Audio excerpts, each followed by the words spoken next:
Biblia explicada, un recorrido diario por las Sagradas Escrituras.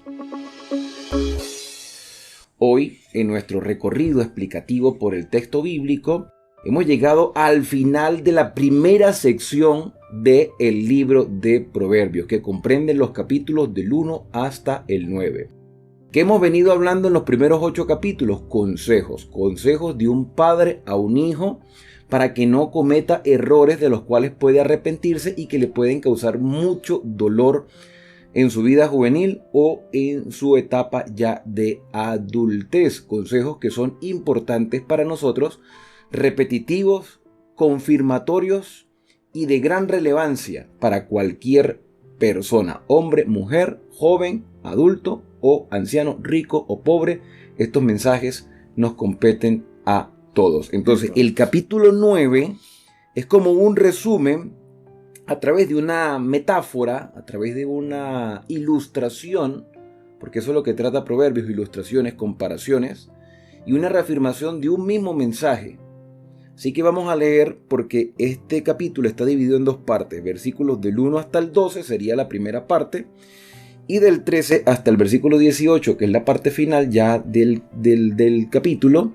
Entonces tenemos una reconfirmación de un mensaje que es de gran importancia para cualquier persona. Comenzamos la lectura. Comenzamos entonces. La sabiduría y la insensatez.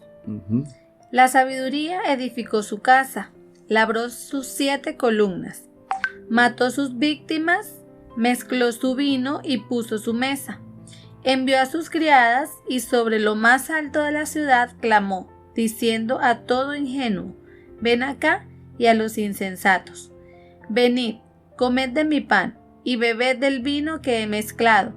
Dejad vuestras ingenuidades y viviréis, y andad por el camino de la inteligencia. Aquí hay algo importante en estos versículos, aunque la sección no ha terminado, y es que esto es una metáfora. A ver, se ha dicho mucho acerca de estos primeros versículos porque dice la sabiduría, como si fuera una persona.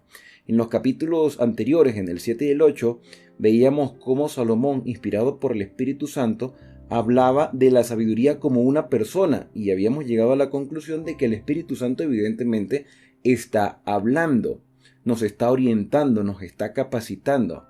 Pero aquí Salomón muestra a la sabiduría como edificando una casa con 7 columnas. Desde el punto de vista espiritual o una interpretación que nos lleve a entender quizá algunas visiones proféticas, podemos decir: el número 7 es relevante y la columna habla de solidez. El número 7 es el número de Dios, porque Dios creó el mundo en 6 días, el séptimo descansó, y el número 7 es repetitivo dentro del mensaje profético. Sí, se pudiera dar una aplicación muy interesante para nuestro crecimiento espiritual, pero no hay nada dentro del texto que diga que realmente es así, sino que muestra una ilustración diciendo: mira, la sabiduría está en cualquier parte y está lista para ser recibida por cualquier persona. De hecho, se habla como invitando a muchas personas. A 2 grupos especiales, Sí, los dice, ingenuos y los insensatos. correcto, jóvenes inexpertos, dice esta versión que tengo yo. Pero fíjate que hace una invitación a comer pan, a tomar vino. El pan también puede tener una alusión espiritual, escatológica, ilustrativa, hacia una visión profética. El vino igualmente, cuando estudiemos Apocalipsis vamos a ver todos estos elementos. Pero lo que quiere decir aquí es que, mira, te estoy haciendo una invitación, aprovéchala, no la desperdicies, deja la simpleza para que vivas, anda por el camino de la inteligencia. Ahora, las personas tienen 2 opciones: o aceptar o rechazar. ¿Sí? El que acepta está reconociendo su simpleza, su, por así decirlo, ineptitud, su ignorancia, porque se los llama inexpertos, y el que acepta la invitación está reconociendo que tiene un problema. Y así es el camino de la salvación. Y es que si nos ponemos a ver en todos los capítulos desde que comenzó Proverbios, la sabiduría que hemos dicho que es Dios, ¿cierto? ¿También? Invita, en ningún momento obliga. Correcto. Ella invita. Me hace recordar el versículo donde dice que Jesús está a la puerta tocando. Y llama. Y llama. Venid a mí todos los que estáis trabajados y cansados. Dios siempre hace una invitación, pero la decisión a la final es mía. Es nuestra. Ahora, si yo soy orgulloso, soberbio, autosuficiente, si me llaman joven inexperto, falto de cordura, entonces me voy a sentir ofendido. De hecho, estamos viviendo una época donde todo el mundo se ofende y entonces no voy a aceptar la invitación. No voy a aceptar. Vamos a seguir leyendo del versículo 7 en adelante, tomando en cuenta lo que acabamos de decir. Dice, el que corrige al escarnecedor se acarrea afrenta. El que reprende al malvado atrae manchas sobre sí, lo que acabas de decir. Claro, porque las personas se molestan. Se molestan porque ellos se creen que están bien, pero en realidad no están bien. Se les llama escarnecedor, se les llama impío, pero no reconoce su problema. Es como cuando asistimos a una congregación y se nos invita a aceptar a Cristo como nuestro Salvador. Entonces nos da como temor porque sabemos que somos indignos, pero queremos cambiar por nuestra propia fuerza, pero no lo logramos.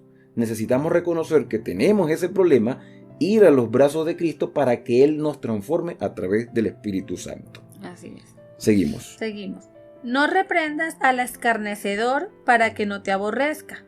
Corrige al sabio y te amará. Da al sabio y será más sabio. Enseña al justo y aumentará su saber. El temor de Jehová, vuelve y enfatiza, es el principio de la sabiduría.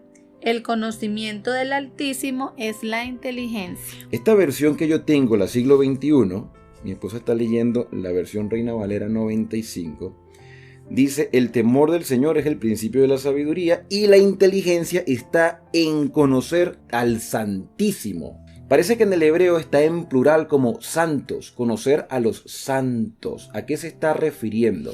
Recuerden que Dios es plural, Padre, Hijo y Espíritu Santo. Es un solo Dios, que es una unidad de tres personas coeternas. Cuando se habla del Santísimo está hablando de la deidad en pleno, pero también hace referencia a un lugar del santuario celestial llamado el lugar santísimo. Y Dios nos invita a acercarnos confiadamente al trono de su gracia. Podemos acercarnos, podemos conocerlo. ¿Cómo conocemos a Dios? A través de la creación, que sería una revelación general, y a través de la revelación escrita, que es su palabra.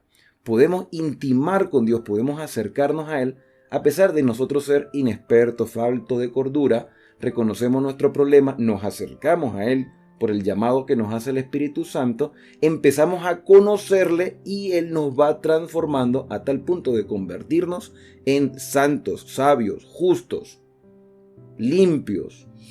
Y esos adjetivos que más adelante vamos a ver en el libro de Daniel, en las cartas de Pablo, en los evangelios y en el libro de Apocalipsis, son de gran importancia porque estos santos no es porque nunca cometieron errores o nunca pecaron o nunca se equivocaron. Se les llama santos porque reconocieron sus errores y ahora dependen del Señor en todas las cosas. Así. Versículo 11 y 12. Porque por mí se aumentarán tus días. O sea, años vivirán. de vida se te añadirán. Como el quinto mandamiento. El quinto mandamiento. Honra a tu padre y a tu madre para que tus días se alarguen. Aquí hay una promesa. ¿Quieres vivir plenamente, feliz, con salud? Pues conoce al Señor y guarda sus mandamientos.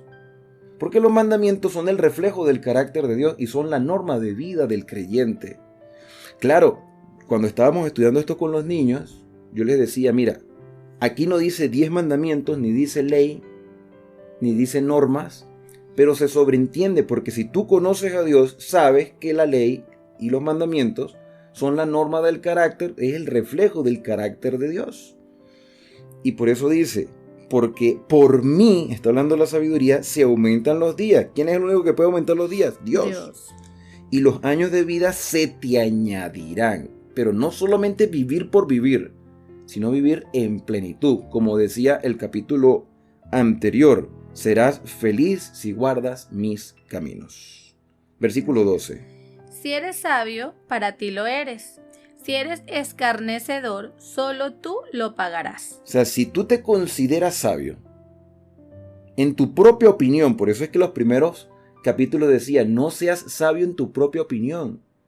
Si tú te crees que eres cuerdo en tu propia opinión, es necesario que registremos nuestra vida porque dice, si eres escarnecedor, la silla de los escarnecedores son los burladores, las personas que se deleitan en el mal para su propio beneficio. Dice, pagarás tú solo. Yo lo interpreto o lo entiendo de la manera como que una persona sabia no anda contándole a todo el mundo que es sabio. Sí. O sea, simplemente las personas se dan cuenta por sus frutos, por sí, sus... exacto, pero no anda diciendo yo soy sabio, o sea, no se está vanagloriando, ¿listo? Eso así lo entiendo yo. La parte final del versículo dice, pagarás tú solo. Ahora, ¿quién pagó el precio del pecado de la humanidad? Cristo. Pero para que nosotros seamos perdonados nuestros pecados, tenemos que reconocer que somos pecadores, tenemos que confesar nuestro pecado, tenemos que apartarnos del mal y aceptar por fe que Cristo ya pagó eso por mí. Así. Entonces, más justificación por la fe. Pero si yo no reconozco que tengo un problema, evidentemente no me arrepiento. Si no me arrepiento, no cambio. Y si no cambio, no estoy dejando que el Espíritu Santo obre en mí. La consecuencia es que yo voy a pagar por mi pecado porque la paga del pecado es la muerte. Ahora, la segunda parte de este capítulo de Proverbios nos recuerda lo que ya hemos venido leyendo en capítulos anteriores. Vamos a hacer un repaso por algunos capítulos. Vamos a retroceder un momentico al capítulo 5. Y por favor, léeme los versículos 3 y 4 del capítulo 5. Vamos a recapitular lo que hemos venido estudiando en esta primera sección. Los labios de la mujer extraña destilan miel, y su paladar es más suave que el aceite, pero su final es amargo como el ajenjo, agudo como espada de dos filos. Sus pies descienden a la muerte, sus pasos se dirigen al Seol. La mujer extraña, o sea, la relación ilícita con alguien con quien no debe tener relaciones sexuales. Después vamos al capítulo 6, versículo 20 y versículo 24. Dice, guarda, hijo mío, el mandamiento de tu padre y no abandones la enseñanza de tu madre. Versículo 24. Para guardarte de la mala mujer, de la suave lengua de la mujer extraña. Interesante, fíjate que dice, hijo mío, guarda el mandato de tu padre y de tu madre para librarte de esa mujer extraña que destila miel, pero que a la final te lleva a la muerte. Fíjense que son dos capítulos diferentes. En el capítulo número 7 se muestra la historia que mientras Salomón veía por la celosía, por la persiana de su ventana, veía que un joven iba detrás de una mujer que lo había seducido. Y dice el versículo 22, en el acto marchó en pos de ella como el buey al degolladero, como el necio a la prisión para ser castigado, como el ave que se apresura al lazo y no sabe que es contra su vida hasta que la saeta traspasa su corazón. No se da cuenta hasta que ya es demasiado tarde. Ya es demasiado tarde. Y es allí donde el capítulo 9 concluye esta primera parte diciendo lo siguiente, versículo 13, capítulo 9. La mujer necia es alborotadora, ingenua e ignorante. Se sienta en una silla a la puerta de su casa, en los lugares altos de la ciudad, para llamar a los que pasan por el camino, a los que van derechos por sus sendas. Y dice a cualquier ingenuo, ven acá, y a los faltos de cordura dice, las aguas robadas son dulces, y el pan comido a escondidas es sabroso. O sea, está hablando que ella está casada. Está casada. El agua robada, o sea, el agua que no te pertenece a ti, ella te la está ofreciendo para que la tomes, pero no te pertenece. Claro, aquí hay una ilustración de una verdad. No quiere decir que por el hecho de que estemos casados, la mujer tiene que hacer todo lo que el hombre diga. No, lo que está hablando es de la fidelidad marital. ¿Ok? Entonces, las aguas robadas son dulces y el pan comido en oculto es sabroso. O sea, ven y ser infiel conmigo. Pueden ser dulces al principio, pero ¿qué acabamos de leer en capítulos anteriores? Al final te lleva a la muerte, porque el placer es momentáneo. ¿Cuánto dura ese momento de placer? Pocos minutos. ¿Y cuánta consecuencia puede traer? Algo que puede durar durante casi toda la vida. Así. Versículo número 18 termina este capítulo diciendo: pero ellos no saben que allí están los muertos, que sus convidados están en lo profundo del Seol. De la sepultura, de la tumba. Ahora, en muchas ocasiones se ha utilizado la imagen de la mujer para hablar del pueblo de Dios fiel. Y también se utiliza la imagen de la mujer para hablar de un grupo de personas que han sido infieles a los principios de Dios. De hecho, el libro de Apocalipsis presenta a dos mujeres, una vestida del sol y otra vestida de prostituta, ebria de la sangre de los santos. Una buena ilustración para mostrar el conflicto. Ahora, hay un deseo a veces de hacer el mal dentro de nosotros, pero podemos ser vencedores con la ayuda del Espíritu Santo. Estos versículos son de gran relevancia para nuestra vida. Si prestamos atención a este consejo, seguramente podremos alcanzar la victoria. Si te sientes tentado, si ese dragón que tenemos por dentro quiere florecer, es momento de reconocer que tenemos un problema y entregarnos en los brazos de Jesús para que Él nos ayude a cambiar. ¿Qué otras lecciones podemos sacar de este capítulo? Lo de las 7 columnas habla de firmeza, lo del temor al Señor y conocer al Santísimo en el versículo 10 nos permite acercarnos a Dios con toda libertad y saber de que el peligro está en todo lugar.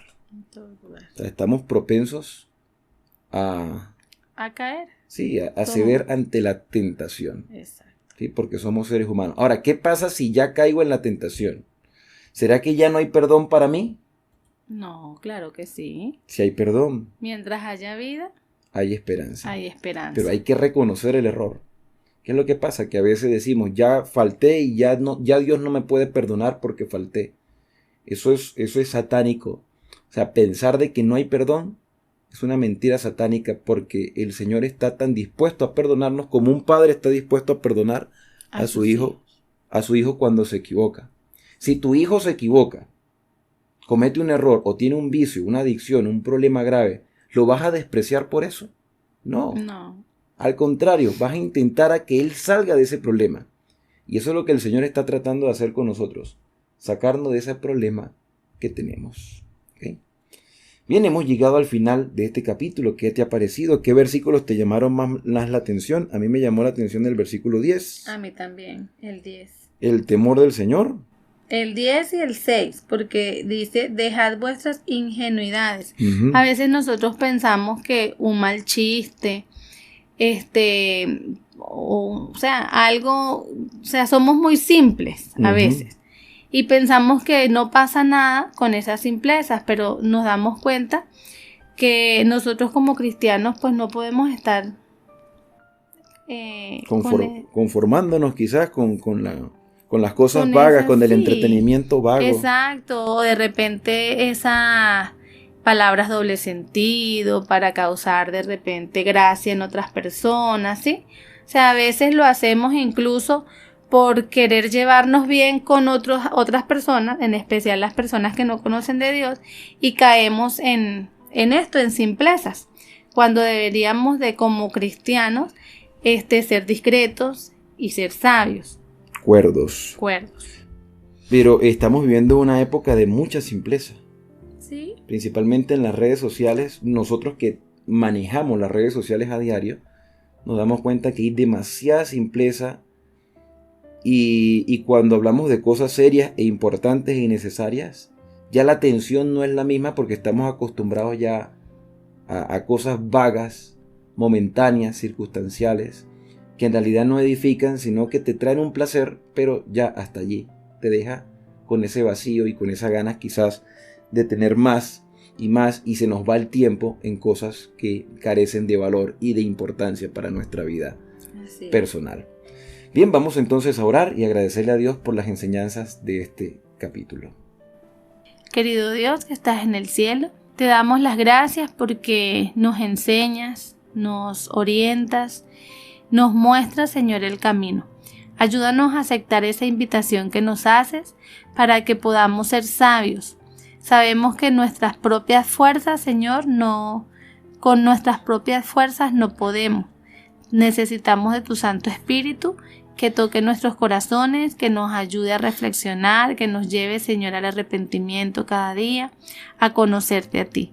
Te queremos pedir, Señor, por cada una de las personas que están escuchando este este video, este programa, que tú puedas, Señor, colocar en sus mentes y en sus corazones el deseo de escudriñar, de estudiar, de buscar, de conocerte, Señor, y que la sabiduría, Señor, que tú impartes pueda estar en cada uno de nosotros. En Jesús, amén. Amén. Que Dios te guíe a lo largo de todo este día. No olviden suscribirse, activar las notificaciones y compartir este mensaje con otras personas.